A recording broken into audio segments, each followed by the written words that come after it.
To the episode of Rock Boys Football. Billy Napier, the Florida Gators, hosting a monster recruiting weekend over the next couple of days. Now, I think I want to start this conversation with where Florida is going on the recruiting trail before we get into the nitty gritty conversation about the players that will be on campus. I'm on the message board with y'all. I'm on Twitter with y'all as well. I see the concern regarding where Florida sits in the 2026 cycle. And I'm not going to get up here and say it's good to have one commitment heading into the back half of May. Like Florida is behind schedule in terms of building this 2026 class out. I'm not necessarily panicking though, because you look at where Florida is going over the next couple of weeks, the amount of talent that Florida is going to be having on campus, you are seeing some programs take this approach where heading into the summer, we are going to get some news on roster limits, on revenue sharing. And there are some programs, Michigan is in this boat as well, that they're not necessarily going to talk numbers right away. They're not necessarily going to look to build the class early because they want to get feedback in terms of, hey, where is college football going in terms of roster limits and revenue sharing before we start going out and talking numbers with our guys on the recruiting trail, which makes sense. It's a thing where you want to do your best job to get guys on campus, formulate relationships. Now, not talking numbers might hold you back from landing those commitments right now. But I'll tell you this, look, if you build the relationship with these players and it comes down to money and they might commit somewhere else in the summer, but you're ready to make your offers in the month of October or November, it's going to be pretty damn easy to flip some of these guys back to Florida. And we saw them do that in the 2025 cycle.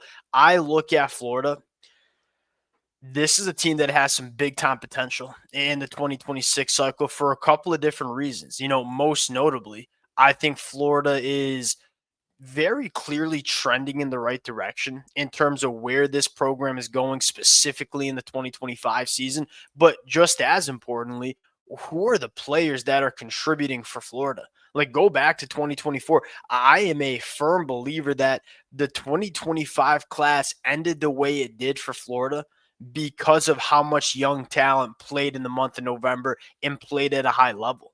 Like when it was coming time to close down on some of these recruitments late in the 2025 cycle, I think Florida's saying, hey, look at our football team competing at the highest level of this conference with a ton of freshmen and sophomore on the football fields. Like, look, this could be you guys in 2 years. We're going to recruit you guys. We're going to give you an opportunity to play early, and we're going to go out and compete at the highest level. If you check those boxes, people will come to your program.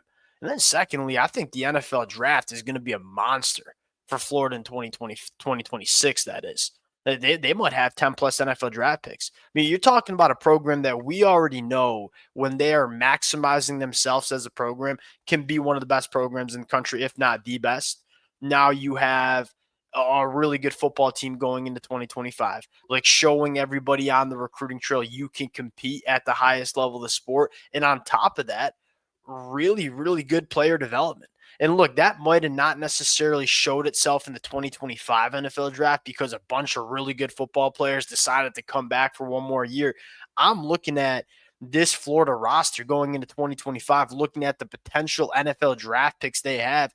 I counted 12, 12 guys that I could very much see being selected in the NFL draft in 12 months. That's how you sell these guys on the recruiting trail, playing your young talent early, developing them into the and playing at a high level. The boxes are checked for Florida. And so when they decide to start closing in on some of these commitments and maybe start talking a little bit of the numbers that haven't been talked about early, I think this team can build a really good class in 2026. Want to get into the players. Before we do, and as always, the Florida fans, y'all let it fly in the comment section. That is kind of my take in terms of where Florida sits on the recruiting trail. There might be some Florida fans that disagree. Would love to hear from y'all in the comment section. Appreciate you guys. If y'all do enjoy the content, consider subscribing to the channel. Without further ado, let's start it off with the crown jewel of the weekend here. Number one offensive tackle in the country, Felix Ojo. This kid freaking rocks. 6'6", 275, looks a little bit heavier, will be heavier when he gets to Florida. This kid is a very lean frame, probably going to play around 315 pounds, ton of length. I think he's pushing 35-inch arms, phenomenal feet, box checker at the offensive tackle position.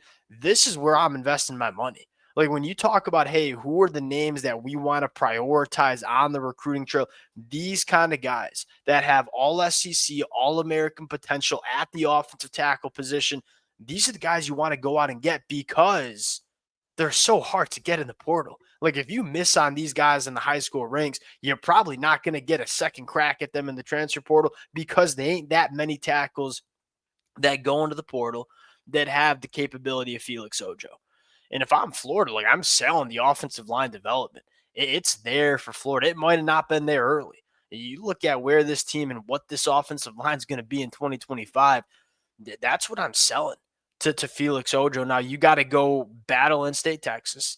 I know Ohio State's very high in this kid too. Michigan, all the heavy hitters are out for Felix Ojo. Florida's going to get an opportunity to really get involved in this recruitment. Very interested to see how this one goes. Another cat that I think there's some big time potential. And here's what I like about Florida's chances here. They're recruiting this kid as a tackle.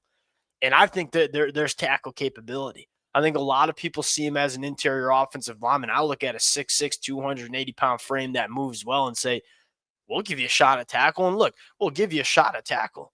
If it doesn't work, we'll kick you into guard. And you'll be a damn good guard for us. Really powerful kid, still developing the frame. Little bit less polished than a guy like Felix Ojo. And I think both Felix Ojo and Kenny Ogboko probably would need a year to get the body right before they are ready to play in the SEC.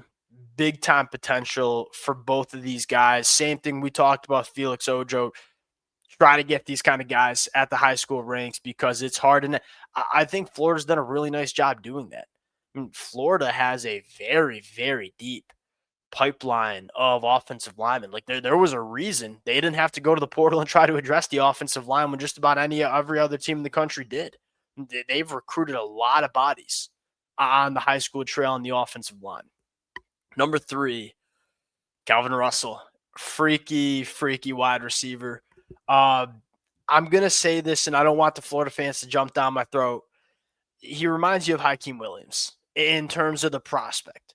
Now, what happened with Hakeem Williams was he went to a program that we all know what's going on with Florida State right now. It was just a bad fit. Like we knew Hakeem Williams was a really raw kid that was extremely gifted, that needed to go to a program that he was going to get developed. And it just didn't happen at Florida State.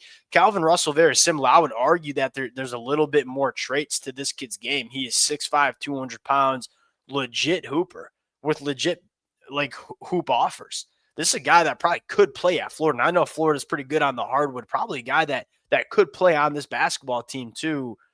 Really, really special athlete. These kind of athletes don't come around that often. Now, he's a raw football player. 6'5", 200 pounds, pretty much just a one-trick pony right now, vertical pass catcher. You're, in my opinion, you might say, you're betting on these traits all day of the week. Legitimate basketball background with Division I offers, track and field background, 6'5", 200 pounds, body coordination is there, needs to develop as a football player.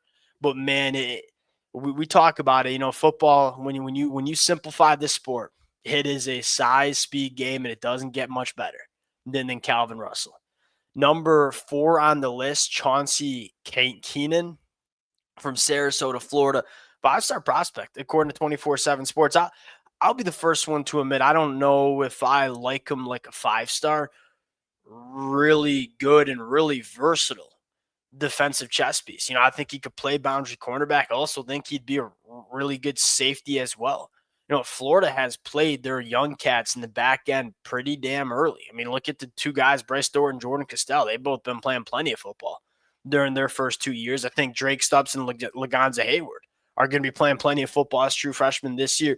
Again, going back to why I think Florida can really let it rip in 2026, that's really attractive to these guys. Like a lot of these other programs, they do well on the recruiting trail. They develop talent really well, but they They also kind of supplemented the portal, and they don't always offer a ton of early playing time for these kids on the high school ranks. Florida, they've done a really good job of that. And I think that matters to a lot of these kids. I mean, when everything else is equal, facilities and player development and competing in the SEC, sometimes it's like, hey, I'm going to get on the football field a decent amount in my first 2 years at this program.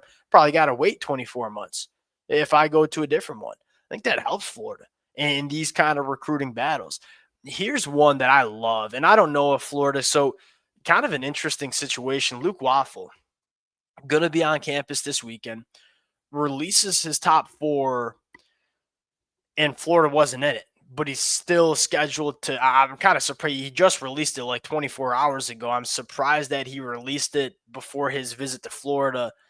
So Florida's got some ground to make up with a guy like Luke Waffle. Very interested to see if they can do it. Really like this kid. Kind of reminds you a little bit of Tyreek Sapp. Now he's a little bit longer and bigger. Tyreek Sapp, I think, only 6'2.5", but super powerful hands.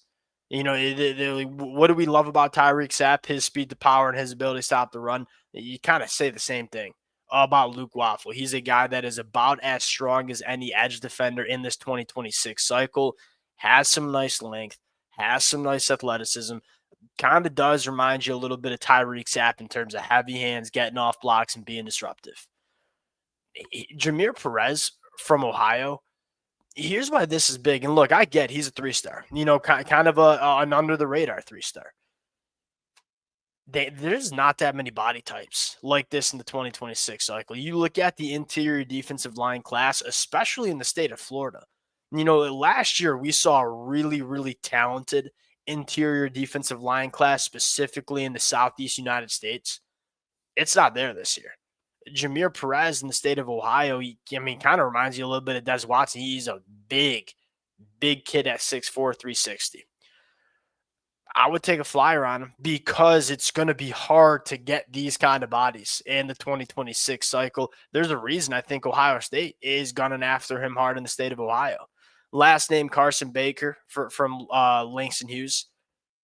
Sub 11 second 100-meter dash, 6 foot 200, like box checking running back.